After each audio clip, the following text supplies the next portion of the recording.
Welcome to Amazon Answers. I'm Jared, and today we are talking about the Wonder Girls. One of the components of Wonder Woman's world that I find that DC doesn't adequately represent properly. Now, that being said, it's not like DC doesn't do stuff for each of the girls to a degree. It's really like it's really like when you look at it, it's like to varying degrees DC does this with the Wonder Girls. Like, say for instance, you have Donna Troy. She gets a lot of attention because she's in the Titans and such. But when you have to deal with let's say like Cassie, sometimes they don't really represent this properly or rightly or something like that. It's one of those things where when I'm looking at it, I'm like, okay. It's like, even though what's interesting is that with Cassie, when you actually represent her properly, there's like a lot that you can do with the character. Case in point, the thing about Cassie that DC gets wrong a lot is that she is like more of a detective Wonder Girl, which again, it's like that's what makes like the King run a little more BS, because when you look at like the plot of those two issues, it's like, hey, there's a murder on Olympus and Diana has to go solve it. Why doesn't she take Cassie? But then again, this is the writer that said he didn't want to use the Wonder Girls or anything like that. So what can we say, my friends? What can we say? But yeah, and then you have Yara, who the thing about Yara is that the character was created in Future State, and honestly, you could have made the argument that she should have stayed Future State. Excuse me. But the thing about it is they clearly didn't have a plan with this character. They could have like actually done some stuff with her, but they really didn't. And that's the funny part about that is I'm like, okay, wait a minute here. The thing about this is like, so because when you look at like Yara, she is like a badass Wonder Girl who I think you really could like represent really well. But it's like, okay, so wait a minute. The thing about this is like, if you're looking at the Wonder Girls, it's like, if you're looking at this, I understand what DC is trying to do. They're trying to make it like they're trying to make it go like they're trying to like make each person unique, which they're doing really well. Because here's the thing, I will say, if you guys want a good book that really delves into the Wonder Girls, read Amazon's Attack.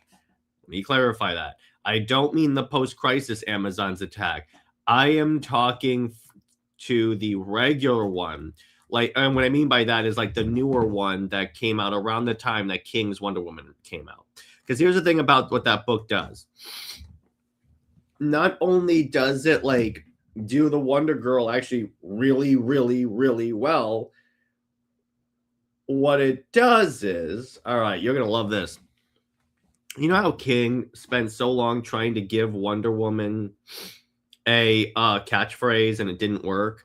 Well, Josie Campbell did that with Cassie and did it much better. Because you know why? Okay, so let's discuss this. So Cassie's catchphrase when she knocks down a wall is secret entrance, and when she leaves, secret exit, which is awesome. Because that's the thing about it. It's like, yeah, exactly, Cameron. That's the thing. And that's one of those catchphrases. I was so happy when I had Stephanie Williams on the show, and she said if she ever writes Cassie, she is keeping that. Because I'm sorry, no, that is like the superb way to do it. It's unique to her, and it doesn't feel forced at all. Like it works so well as Cassie. It works with like particularly someone her age. I also love when Yara and Cassie are like fighting side by side, and Cassie keeps yelling it. Yara goes, "Do you have to say that every time?" And then Cassie says, Well, you know what? Maybe when you're the one making all the secret entrances, you can decide if we can scream them. So I'm like, all right. That's actually really good. That's actually really good. The more I really check out, like, the more I read other Wonder Woman runs, the more I'm like, oh, this is awesome. I just really, really, really dig getting to see like all these characters properly represented. And it's like, it's not like, it's very similar to when DC fans keep saying that like Wonder Woman does not have any good storylines or the Wonder Girls aren't even unique. And I'm like, okay, you just have to read the right books. Because yeah, some writers just treat them all like they're the same characters. But in reality, here's the thing about the Wonder Girls. They should be, I'm going to say something controversial, which I know me saying something controversial, that's no surprise. I'm going to say something controversial. They should be Wonder Woman's Robins. What I mean by that is they're allowed to be different and unique, but they still share the same name per se. Because if you look at it, Damien's nothing like Tim, and then when you deal with like Jason and Grayson, they both have their own unique identities, which is interesting when you deal with like Donna, because really Donna doesn't go by the Wonder Girl anymore. So that's like the interesting way to like to consider Donna is like she's technically not a Wonder Girl, but she still like uses that like quality as like she still uses that like identity as a badge of honor. So so it's like that's what I mean where you really should consider that. It's like if you find the right books, you can find these characters properly represented. So let's discuss each Wonder Girl and talk about like what makes them unique, what they contribute to Wonder Woman's world. So the first thing with Donna. So she was the first. Now the thing about Donna is she at first was created because of an editorial mistake. Let me tell you why. All right. So what happens is, all right. So at one point, so when DC created the Titans, you had a Wonder Girl on there. But the thing about that Wonder Girl is she was supposed to be young Diana. And so that was the first thing. But the problem is no one told the Wonder Woman writers. So what you had was like all of a sudden Diana is hanging out with like her younger self. So everyone's like, wait a minute, that doesn't make sense. So DC just retconned it where she was like at first like a time displaced Diana or like essentially a clone created by an Amazonian witch. But in the current timeline, the origin is Diana saved her from a fire, I believe, brought her to Themyscira. She was raised as an Amazon, and then what happened, which I like that a lot. And then obviously Donna went on, served on the Titans, and then eventually became Wonder Woman briefly after Diana killed Maxwell Lord. So you had that. So then you have Cassie Sandsmark.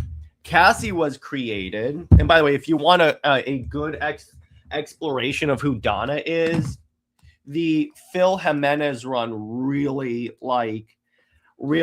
outlines that pretty well because he has multiple mini series devoted to who Donna is, and you could really tell that Phil really loved Donna Troy as a character, really took the time to expand who she is as a character. It was really cool. I really liked that. So then for Cassie Sandsmark, she was created by John Byrne. And this was the character that's one of the reasons why some people really don't like the Zeus origin, because Cassie Sandsmark is the daughter of Zeus. So people were like, okay, wait a minute. If you make Diana the daughter of Zeus and then Cassie's still the daughter of Zeus, it makes Diana less unique. So that's when you want to do the clay origin and such. So what you have there is with the clay origin stuff. So Cassie is like the daughter of Zeus. And again, in like the Rucker run, she learned who her father is and really like just learn more about who she is as a character. And then you had she served on like Young Justice is what her claim to fame, and then she eventually like expanded. She became more of like the blonde bombshell as opposed to like the kid. And then what you get is Yara. Now here's the thing about Yara. So for context, 2020-ish, DC was like had there was a proposed thing that got leaked that was like DC 5G. And that would have been like everyone gets it's essentially all new, all different DC, which is dumb as hell. So DC had still spent the money, so they wanted to see if they could get like if they could get their like money back. So what happened was what's the word? So DC had to like recycle the material, and that's what Future State turned into. Part of Future State was you got all of a sudden this character named Yara Flor, Wonder Woman at the time, because again, Future State took place in the future. That's when you also had like Superman, Wonder Woman, essentially, which was fun. That was a fun book. And DC was kind of setting up that Yara and John were going to have a relationship together. They never did because Tom Taylor came around, which that's fine. I'm not really like that big of a problem.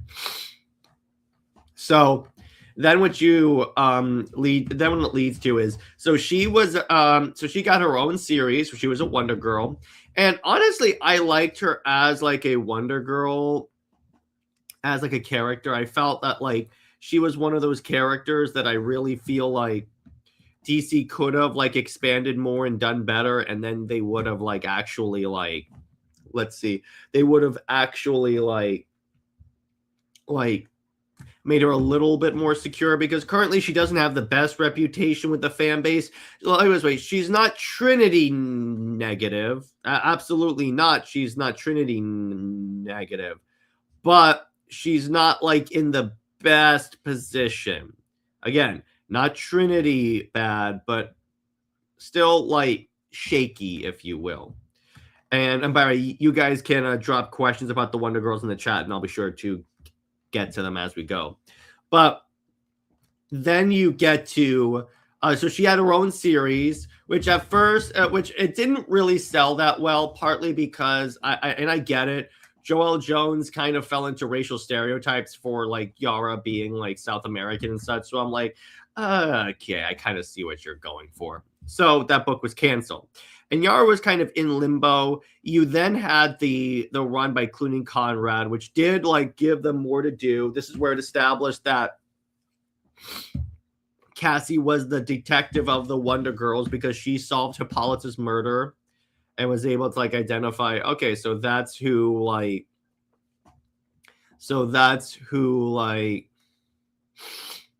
what's the word?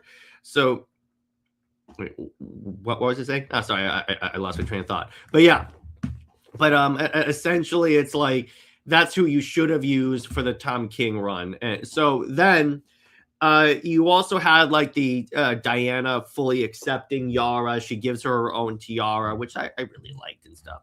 So then what you get is the word. So then what you get is at this point in canon, that's when you get the Tom King run was announced. So he was coming on at 800, and the interesting thing about it is he had said he didn't want to use the Wonder Girls like at all. Now the problem with that is you're writing Wonder Woman.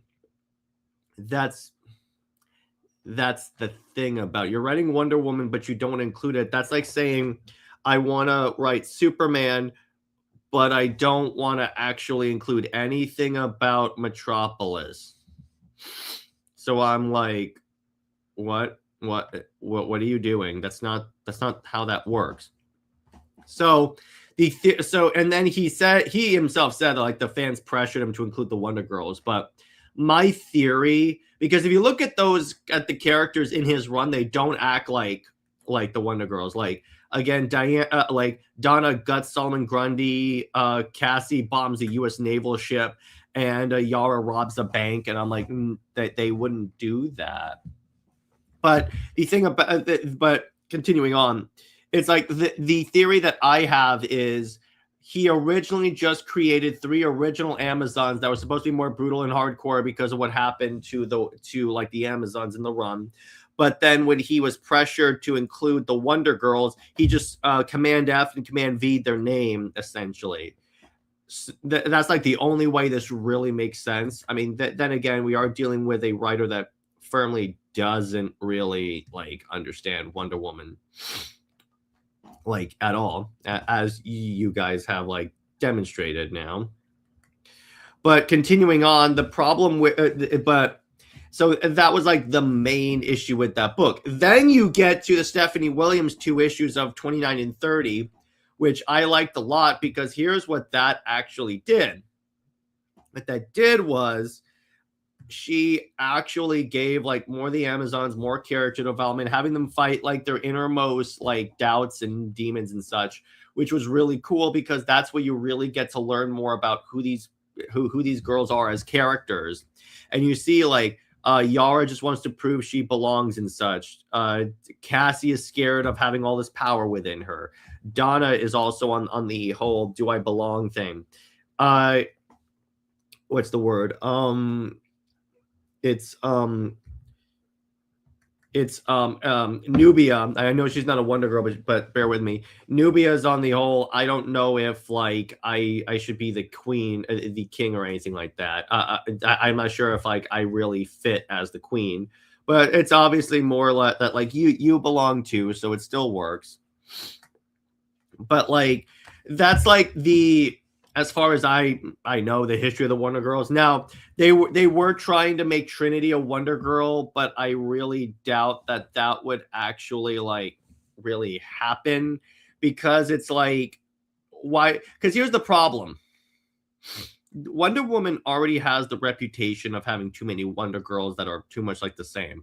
So your solution is you're just going to add more. That's the problem. It's like when you say the villain, there's a problem with Wonder Woman that she has too many villains that no one knows, but then you just make more to add on to that. And I'm like, wait a minute here. Like that doesn't actually work. Like none of that actually lines up properly.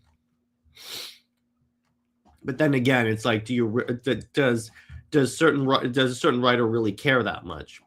But yeah, so I'm going to open up the floor to questions. If you guys have any Wonder Girl related questions that you guys would like to be answered, go ahead and drop them in the chat, and then I will get to them as we go. But the thing about the Wonder Girls is they are characters that I really think should like be expanded more because they are really cool characters. It's not like we're dealing with characters that really don't work from a comic book perspective. No, they really do. The problem is DC doesn't properly like represent them. If they did, DC would be significantly better off. Because again, they should be Wonder Woman's Robin, and you can do this properly. You really could. It's just the problem is you don't necessarily do it properly, and then it's like then if you keep adding them, they become redundant, and then it's like if you keep screwing up with it, then people are like burnt out on the Wonder Girls, and you don't want that. But yeah, so that's like my 2 cents on like the Wonder Girls. I really feel like DC just continues to drop the ball with this. Now there are writers that get the Wonder Girls so well, like Stephanie Williams. If you're watching this, because I know you watch my stuff, thank you. And there's a significantly they're one of the things that it's easy to get right, but it's also easy to get wrong. That's the balancing act when it comes to the Wonder Girls. It's like, yeah, they are 100% easy to get right as characters, but DC routinely, if you don't understand the characters, they're very easy to get wrong. That's the big gamble when it comes to the Wonder Girls, that you need the right creative. That's the same thing with like Wonder Woman in general. You need the right creative, because if you get the right creative, then it's like you can practically do anything. I mean, look at George Perez at the time, Greg Rucka and stuff. I liked Donna Troy in the Titans annual one shot. Yeah, that was fun. That was fun. Exactly. It's like you have creatives that at least get the character to a surface level, even if it's just a surface level. That's when I'm like, okay, at least you get it to a degree. And then here's the thing. If you like, even if you get it from a surface level, I'll take it because way too many creatives don't even get it on a surface level or even remotely correct. So the minute you actually get it properly and like actually nail it, that's when I'm like, okay, you kind of understand it. That's like my like big point here, because there's so much that you really could do properly, but oftentimes the characters are like severely misunderstood. At least in my opinion. I could be wrong on that.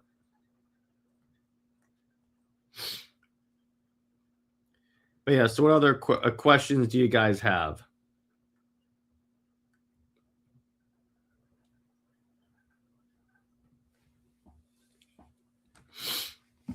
You guys can ask me any questions you want on the Wonder Girls, any types of those questions about the Wonder Girls, how they represent the characters, how they work with Wonder Woman's world.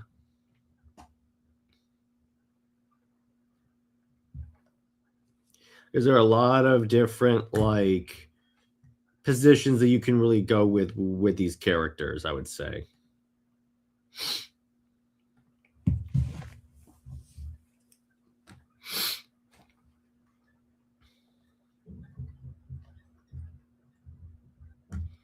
What other questions do you guys have when it comes to the Wonder Girls, and any like in terms of like content? So how should they be utilizing Diana's stories? Like, do you need them in every event? Not every event, but the ones that are appropriate to them. Now, what I mean by that, what you could really like roll with when it comes to like DC. Like, here's the thing: if I were doing an event, I would use them in any event that really centers on Themyscira, because they are kind of like involving Themyscira. But when it comes to like just random events, I don't think they really need to be utilized. Like, look at this way. Here's an example. In all like likelihood, they should be using the Wonder Girl, but again, the Wonder War. But again, DC really doesn't care. I mean, not DC. A certain writer doesn't care about Wonder Woman, so there is that. But when it comes to small scale events where it's just like Diana doing cool stuff, yeah, exactly. You really don't necessarily need to involve Diana in literally everything. Like, you really don't. You really don't. But when it comes to like big Themyscira events, that's when I'm like, okay, wait a minute. You can't just exclude Diana from literally everything, because I'm sorry, it's like when you do that, you lose a significant. That's like saying I want to write a Wonder Woman story, but I don't want to use the Amazons or something like that. I'm like, I'm sorry, no, you cannot not do that. I wish Donna would get some more love from DC writers. Oh yeah, me too. And I'm trying to remember if Donna was on the. Yeah, she was in the live action Titan show. That was her. And I felt it was not a bad portrayal of the character. The part that I really didn't like when it comes to Donna was the fact that she died from being electrocuted. That's when I'm like, no, absolutely not. Are you kidding me? That's how you kill Donna? But it's as far as the general portrayal of the character, yeah, I didn't feel it was like that horrible as like a portrayal. And like her having a close relationship with Nightwing is comic accurate, so I'll give it that.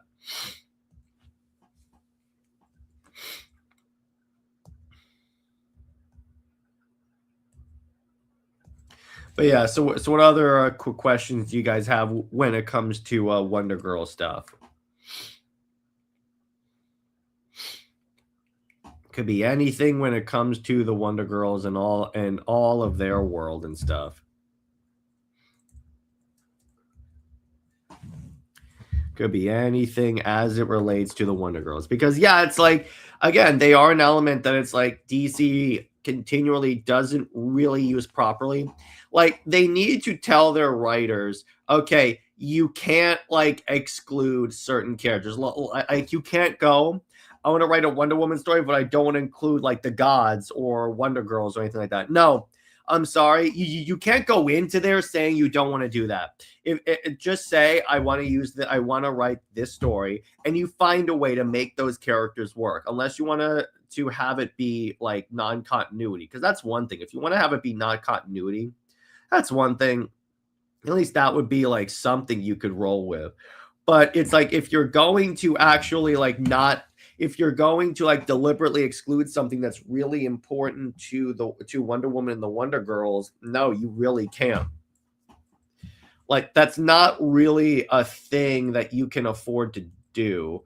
And it's like, again, it's like saying, I'm going to do a Wonder Girl, like, I'm going to do a Wonder Woman event, but I'm not going to, it's like saying I'm going to use a Batman event, but I'm not going to have any Robins or anyone show up once. And I'm like, that is definitely not really an acceptable like exclusion for Wonder Woman, or like for any character really. It's not just Wonder Woman where that gets into. It's just, you really need to like properly handle things, because you really don't. It's like, too many writers see, the thing is, too many writers really feel like that, look, if it doesn't fit with my story, I don't want to do it. But here's the thing, and I understand it to a degree. I do understand it to a degree. It's like, you have this story, you don't want to be forced to like do all this other stuff. The problem with that is like, if you ignore like really important parts of the character, why are you going to do that? If you guys hear the fire elements, that's not anything. But that's like my big point there. I'm like, okay, wait a minute. Why are you excluding characters that are way too like essential to the characters? Like, let me put it this way: even if I were to write Superman, I wouldn't deliberately exclude Lois Lane from a book. And honestly, I'm mature enough that I would try and write her like properly, or in some ways that I feel like, okay, you could do something fun with it. Again, DC's not like me, so there's that. But yeah, so what other questions do you guys have when it comes to the Wonder Girls or any other like characters like that? Any other like depictions of Wonder Woman or the Wonder Girls or anything like that? Hey, sorry, I missed the Stephanie Williams video. I did not see the announcement, but good job with it. Oh, thank you.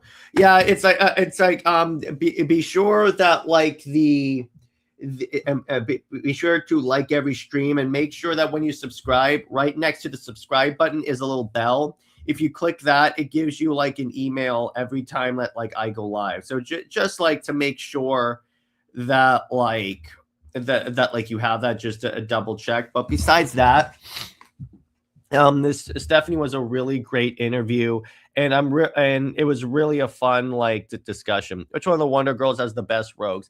They don't really have. I mean, some of them have their own rogues, but as far as I know, they don't necessarily have like their own unique rogues. They all share like Diana's, because all of Diana's villains are their villains when you think about it.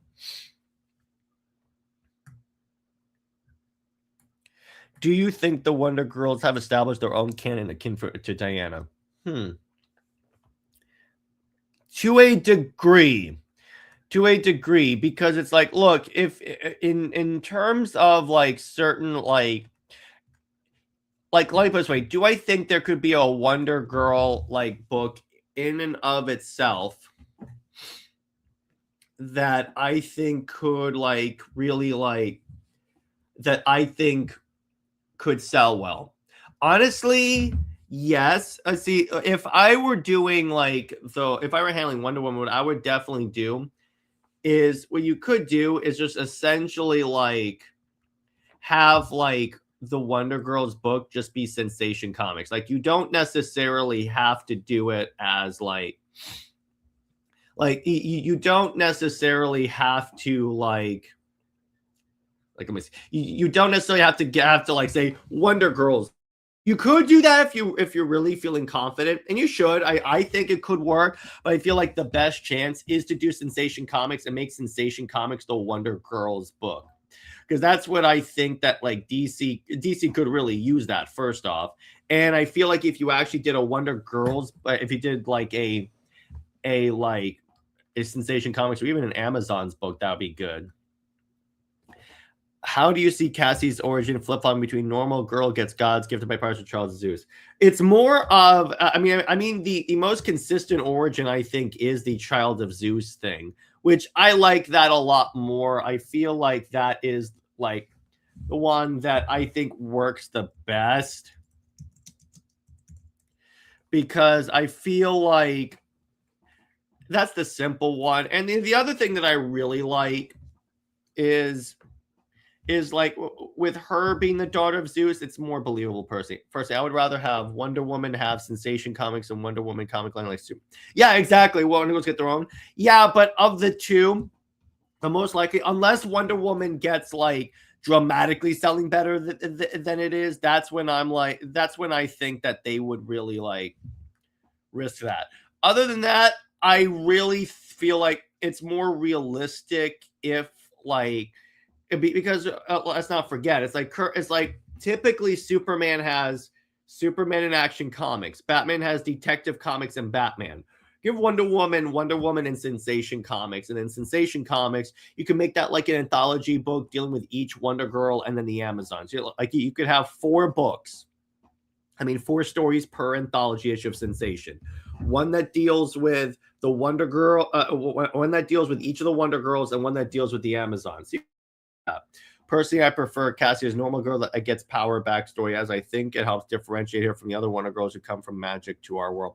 Not all of them come from magic, though. That's not really a thing. It's like the Wonder Girl, like Donna, it isn't that like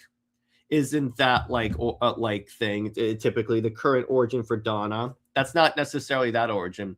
I think it also makes sense for her Scrappy trying to prove herself insecure by it. You could do that again. It's like that's not really that big of a difference there. But like Cassie's but like Donna's origin is that she was rescued in a fire. At least I think that's the origin that they still have that's canon. But so what other questions do you guys have? Balagoon says, I thought Donna was molded by clay and magic, while Yara comes from the Brazilian tribe. Diana's the one that was molded from clay and magic. But so Donna originally, again, was like young Diana. But what happened was DC, the Wonder Woman writers at the time weren't like paying attention. So Wonder Girl showed up in the same book as Wonder Woman. So everyone's like, wait a minute here. So eventually it evolved to her being like Wonder Woman's like to her being like a girl that Wonder Woman saved. That's where that comes from. Wasn't Donna molded to imitate Diana? I thought you may be thinking of new. I mean, yes, there was an origin. One of her original origin, like to differentiate it, I believe was like an Amazonian witch created her to imitate Diana, but I believe that has since been retconned out in favor of her being a girl that Diana saved from a fire and brought to the island, and then she was raised as an Amazon. At least that's what I think. That's for the most part. That's the way the origin is, as I understand it. Essentially. But yeah, so what other Wonder Girl questions do you have? And yes, Yara does come from a South American Amazonian tribe, which is cool. I like how there are tribes all throughout like the different like the different countries of the world that everyone has one.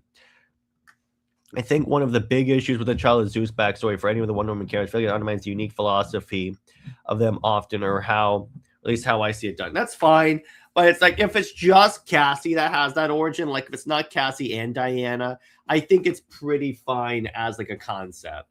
Usually, I feel Batman and Superman are kind of chosen. Okay, I see. Like, I see what you mean by that. But it's like, as long as it's just Cassie and not like all the Wonder Girls have that origin, I don't necessarily see that as like a big problem.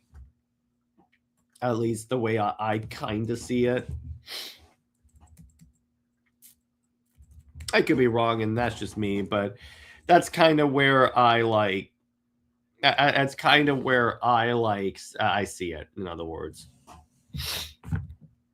Superman had loving parents who raised him to always be who he was, while Batman had billions and means to inherit to be Batman, and Gotham is trauma stem on his path. Yeah, exactly. But it's like, in terms of like, even like a certain Wonder characters, they kind of did it pretty well. It's like, you just have to like, you just need the right writer to do it.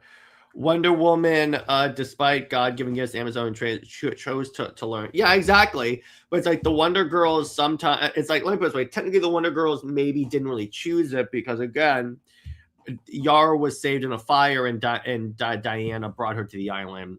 Cassie kind of like snuck into being Wonder Girl, because it's like when Diana was fighting a recreation of Doomsday, Cassie showed up to like help her out. So there was that.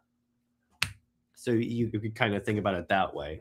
And if I'm saying this well, I feel like one of the main characters are often defined by making choices in the background against what was laid out for them. That's an interesting way of thinking about it. Like, you could kind of you are kind of right to that degree. I'll give you that. But like, I feel like I feel like to a degree that could be true, and it's like it all has to do with, like, again, certain like characters as well. It's like, I don't think that's necessarily true anymore for Diana, but you have a point there. You have a point there.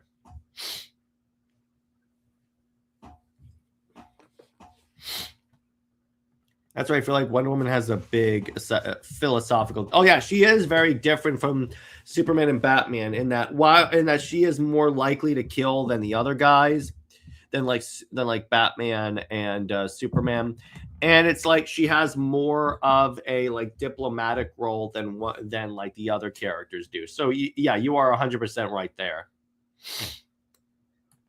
I do give you that. So, and that is a very interesting way of like thinking about a Battle Goon. Let's see. I am not saying that a story of fate versus hero is better or worse, but I like one of those stories having a different vibe. Yeah. And that 100% works. 100% as like a concept, and you could do that. I'm not saying you're wrong at all, because it's like, that's like, oh, okay, I could kind of see where that's going.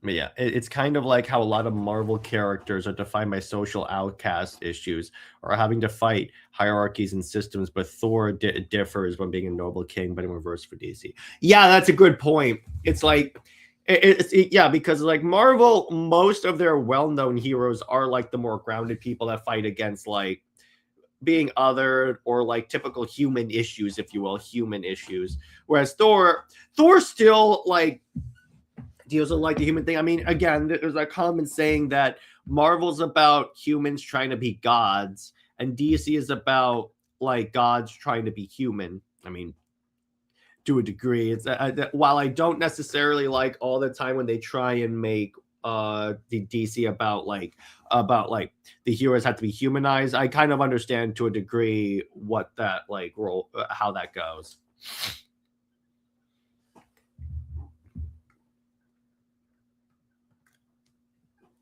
But yeah, that's kind of what like, at least the way I kind of see it in that sense.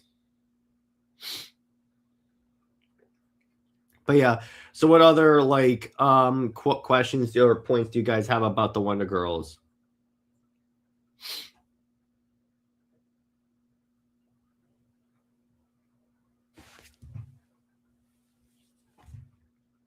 If I can ask, how do you personally see Wonder Woman's methods constructed differently from Batman and Superman? Well, Wonder Woman is more of the mythological, like part of Superman. I mean, a part of DC. She like again, it's like to a degree, Superman deals in like mythology. Batman does not because I mean he's a dude, but it's like Wonder Woman specifically really weighs in on like the divine part of DC, somewhat the magic.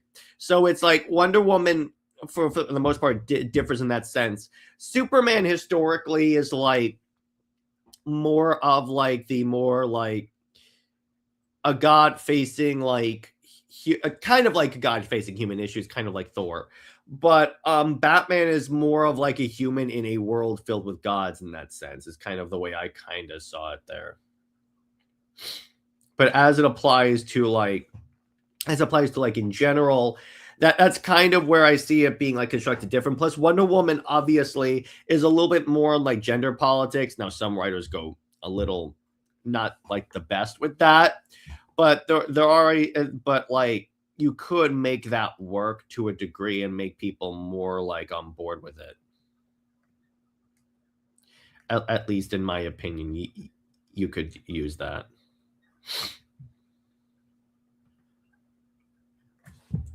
But it's like that's like the fact that's like the big problem that I really see when it comes to that. And the problem is now here's the thing.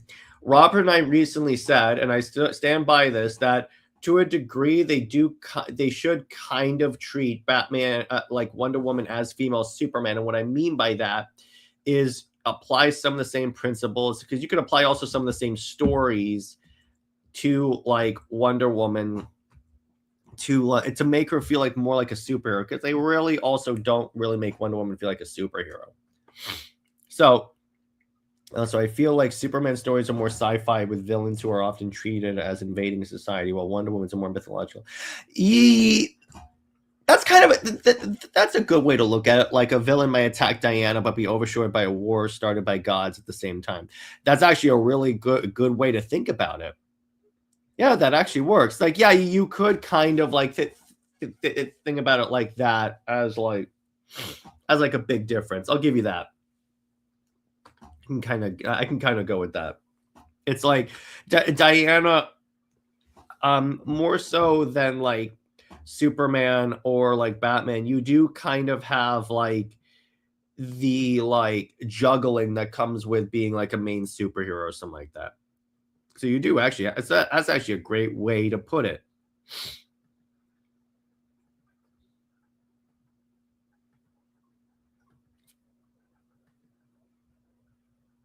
But yeah, so what other questions do you guys have when it comes to the Wonder Girls, Wonder Woman, whatever you guys really want to talk about? Let's see. Because we're going on for 15 more minutes.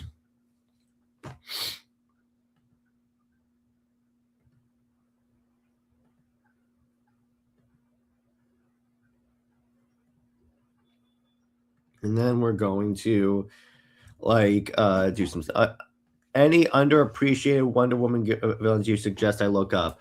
Underappreciated? Well, there was Grail, and she was in Dark Side War, which was she started off as a Justice League villain, so you have that. But then she had a interesting arc for Rebirth. Actually, I'll get that trade real quick.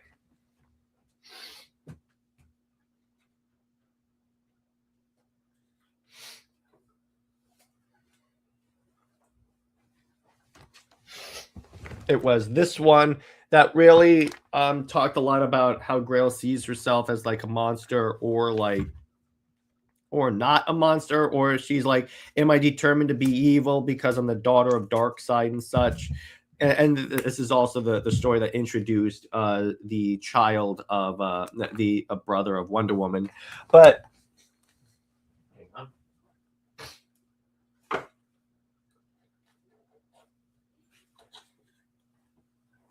Okay, hang on.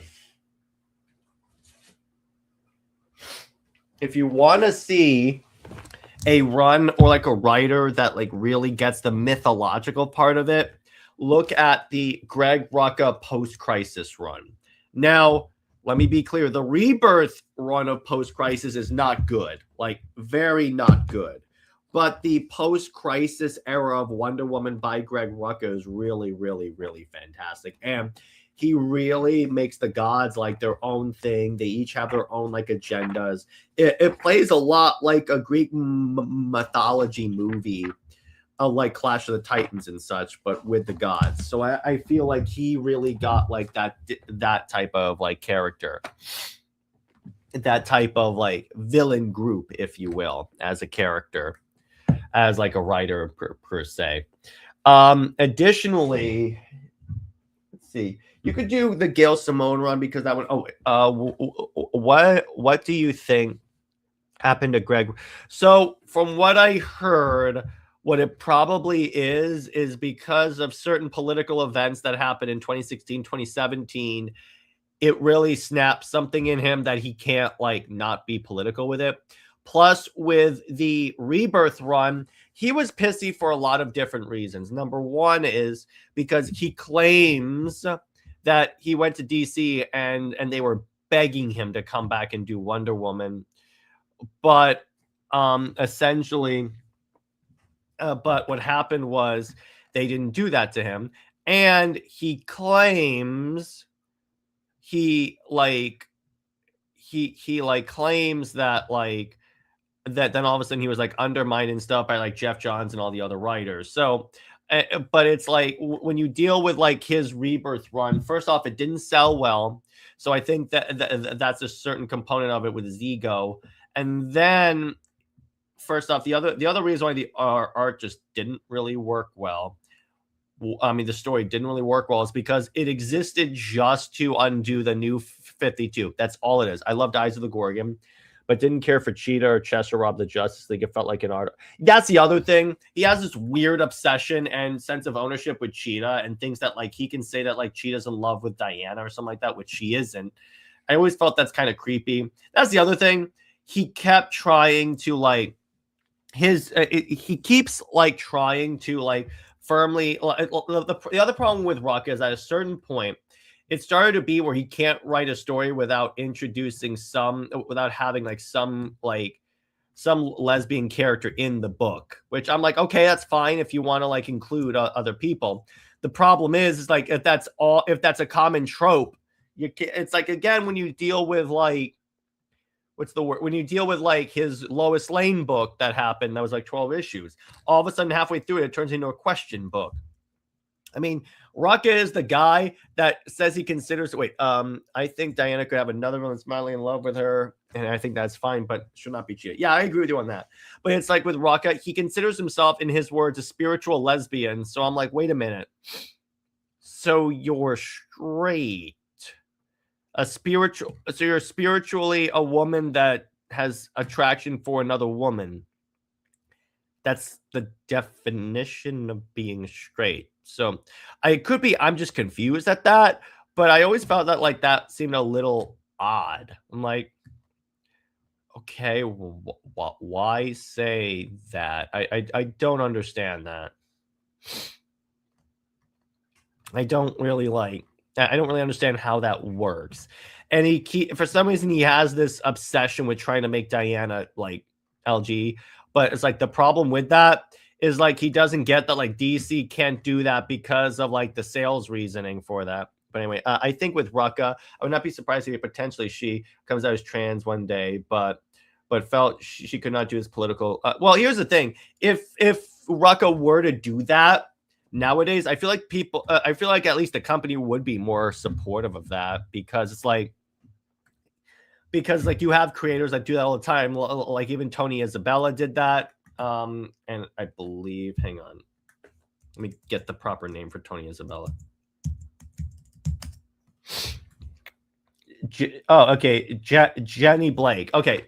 My apologies, but it's like you have that example, but so it's like there you go. But it's like if you do that, it's not. I don't think the Wonder Woman fan base would have that much of an issue with it. They'd be like, oh, okay, cool. Plus, it would make more sense with the stuff that like he keeps saying in terms of like the way he kind of sees things. So I'm like, Okay, I can kind of see that. But it's like, again, not DC. It's like it, to a degree, I understand that, and again, I think that would be a little better as like at least a representative example, if you will. But yeah, if that happens, okay, that would make a lot of sense too. I'm just gonna be very clear about that. Like I said before, person, yeah, and you can have no problem with it. That's fine. But if done, it should not be the focus of the story. That's the problem with Rucka. It was the focus of the story. I'm also fine with Diana being straight. Yep, you know what, Battlegoon, I'll take it. Because again, you are civil about it. You're like, okay, a person for you, you have no problem with it. You also have no problem the other way. It's like, okay, fine. Yeah, okay. I'm totally fine with that. As long as people are civil about it, which the majority of people have been civil about it. So it's not like that's a big thing. But I think Diana should not be defined by her sexuality. Yeah, that's the other thing. It's like a lot of times, like Rucka's Wonder Woman run was very like defined by that, by his trying to make to make Diana this way. You notice how none of that like content has been referenced in like any of like the subsequent Wonder Woman stuff. It's like, do we obsess over Superman's sexuality? Oh my G, he's straight. Well, yeah, some people on Twitter do, Battlegoon, like some do, and they're called weirdos. Because I'm like, if your biggest like, if your priority is who the character sleeps with, whether or not that's Superman, Batman, Wonder Woman, or something like that, then I'm sorry, you're not a real fan. You're just a Tumblr fan. Like like that's the thing. People talk about all the time. Okay, wait a minute. How could something like Tom King on Wonder Woman happen? And I go, I'll tell you why. Because DC didn't think you guys would care because you're more concerned with who Diana sleeps with. That's why that happens. This might be weird to bring it up, but I have it written straight by our gay characters, but the folks, yeah, no, exactly. That's the way to do it. The problem is people like Rucka and other writers wouldn't be able to like resist doing that. That's the big issue there. It's like too many creatives don't know how to write stuff except for when they're defined by like their sexuality. And I'm like, bro, you literally made Batwoman like Kate Kane like a big character in DC. You've done this before. What are you doing? So it's like that's like a big like touching point. You can have your headcanons. Yeah, 100%. But if you're going to blast people for not agreeing with their headcanons, that's where the problem arises. I think Tom King was put on Wonder Woman for doing nepotism with his mom. No. That's how he got the job at DC Comics. That's how he got the job. But that was like years ago, back in the New 52 time. The reason why he got Wonder Woman, and there's a very specific reason for that, why he got invited, was because his Supergirl book was announced as like a movie, and at the time he had a reputation as being able to write female characters really well. So DC thought, hey, let's see if it gives us a sales boost to put him on Wonder Woman, see what happens. They didn't anticipate it. And from what I hear from sources I have at DC, yes, I have sources now, what DC is having conversations about the run, and that tells me it's pretty much over. And like DC is not liking the creative direction he is bringing Wonder Woman. What it could be that like, hey, they thought he kept saying, hey, give me a second. Let me at least end the story properly with like the Wonder War, and then I can leave. Because that's why I still think he's leaving at 40. I'm now about, and I could be wrong on this. I want to be very clear about that. I'm at about 90% sure he's leaving. Hey, what's up, Tavi? I'm about 90% sure he's leaving at 40. So that's really like my determination, and my day is going fine. So that's really where I like see where things are going. I still say he's leaving at 40 based upon what I have heard. And let me put it this way, if he stays longer, okay, fine. But it's like he's not getting 100 issues. He's definitely not. he's definitely not getting 100 issues, and I think even he knows it now, which good, because you don't deserve 100 issues on Wonder Woman. And in terms of like, so let's see, in terms of like of stuff, it's like, and when Stephanie was on the podcast, all she said was pay attention to like the upcoming solicits. There'll be stuff coming out on that. She said that actually on the show, so that's not like leaking anything. But yeah, so just pay attention to what these solicits are, since he never, well, that's the other thing. And even he admits he never got it, and he wants to get 100 issues of each of the Trinity members. And I go, well, you're never going to get that, because you're not going to get it with Batman. They're not going to put you back on Batman, and they're definitely not going to put you back on Wonder Woman. So sorry, bro. And Joshua Williamson is doing too good of a job to put you on, for them to remove him and put you on Superman. So that's like the big like thing there, in my opinion.